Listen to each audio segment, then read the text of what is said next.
The hotel room always felt like a secret world, cut off from the demands of my real life.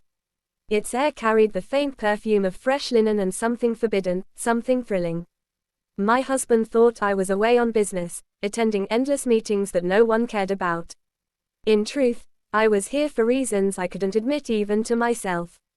The hollow silence of my marriage had stretched too long, the warmth that once existed between us now replaced by routines, small nods, and long nights of distance. I told myself I deserved a moment to feel alive again, even if it meant living a double life. He was already waiting when I entered the room, my lover, the man who had pulled me back into color after years of gray. His smile was soft, confident, dangerous. There was no hesitation in his embrace, no questions asked, just the comfort of being wanted, of being seen. Around him, I wasn't someone's wife, someone's mother, someone's obligation. I was a woman, still capable of stirring desire. The hotel had become our refuge, a place where time seemed suspended. Yet tonight something felt different, heavier, as though the walls themselves were watching. My eyes lingered on the mirror across the room, unusually large, positioned at an angle that seemed almost intrusive. I caught our reflections there, a reminder that this version of me was not the one the world knew. The mirror magnified my guilt, stretching it until it pressed against my chest. Still, I smiled, pretending the unease was nothing more than nerves. I told myself no one would ever know. No one could possibly follow me here. This was our sanctuary, untouched by reality, hidden in plain sight. I clung to that thought, silencing the nagging voice inside me. Yet as I leaned against him, inhaling the scent of his cologne, a strange chill ran through me, like a whisper of warning. I ignored it. Desire was stronger than caution. What I didn't know was that beyond that mirror, a pair of eyes I could never have imagined were fixed on me. Eyes that would change everything the moment they revealed themselves. His hands traced my arms with a tenderness that made me shiver, the kind of touch I hadn't felt in years. Every laugh, every whisper between us filled the silence of the hotel room, drowning out the life I had left outside the door. My heart pounded with both excitement and dread, because each stolen moment carried the weight of betrayal. I knew the rules of this dangerous game: never get caught, never think too far ahead. Yet, the deeper I sank into his embrace, the harder it became to remember those rules. The mirror on the wall caught my attention again. Its surface gleamed, reflecting every detail of us, the curve of his smile, the way my body leaned into his. It was too sharp, too alive, as though it wasn't just showing an image but holding it, recording it. For a fleeting moment, I wanted to cover it, to turn it away from us, but he pulled me back with a kiss that silenced my thoughts. "Forget the world," he whispered, his voice low, steady, convincing.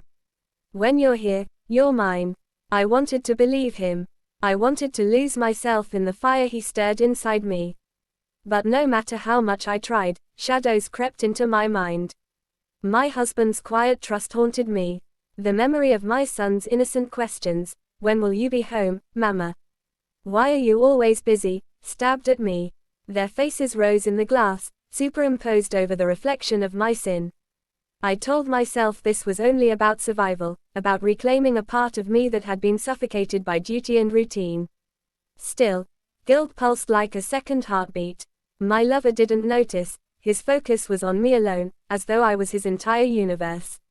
For him, the mirror was nothing more than a decoration. For me, it was a silent witness, a reminder that nothing stays hidden forever.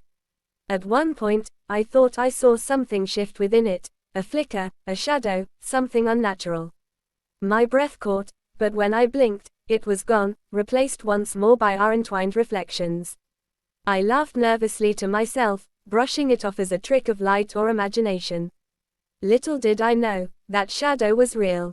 Someone was there, watching, and the thin barrier between illusion and truth was about to shatter.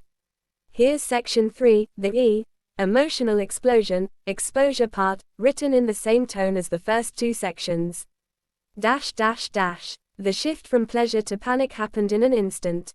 A sound, soft but distinct, slipped through the hotel room's muffled walls. I froze mid-breath, my skin prickling.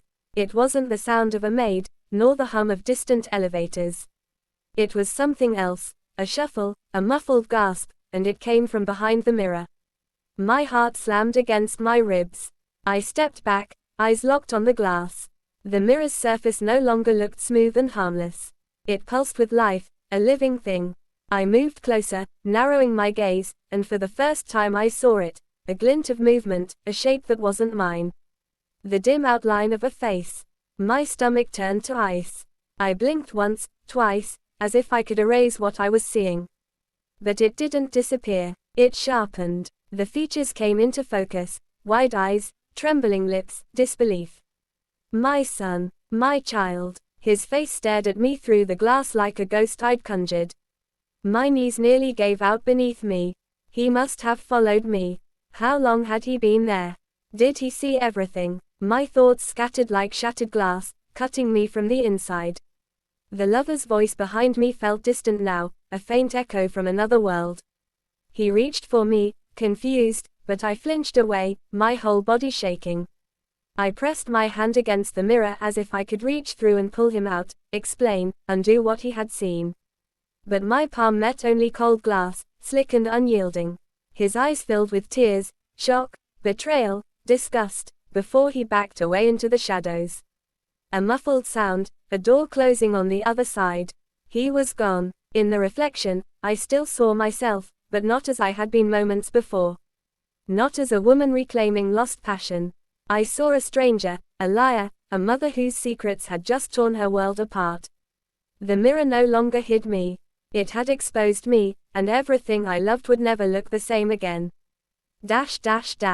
Do you want me to also write the final section 4, Aftermath, Consequences, to complete the full story? I went home that night with the weight of 1,000 storms pressing on my chest.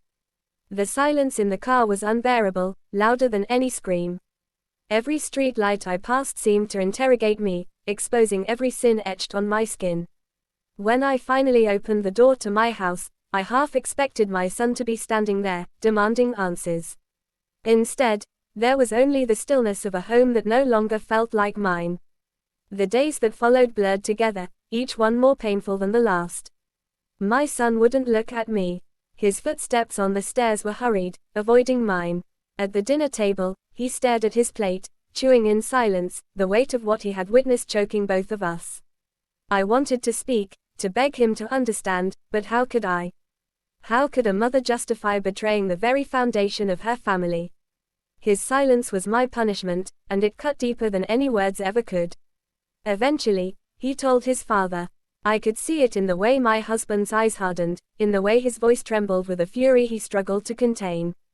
He didn't need details, he didn't need proof. My shame was written all over me. The confrontation was quiet, almost too quiet. He asked me why, his voice breaking, and I had no answer that could heal what I had broken. My excuses, loneliness, neglect, a need to feel alive, crumbled the moment they left my lips. They sounded pathetic, selfish, unforgivable. The home I had built for years began to collapse. Trust, once invisible but always present, had been ripped apart in seconds. My husband withdrew, my son built walls I couldn't climb, and I was left alone with the echoes of my choices. I replayed that night over and over, the mirror, the reflection, the look in my son's eyes as innocence was replaced by disillusion.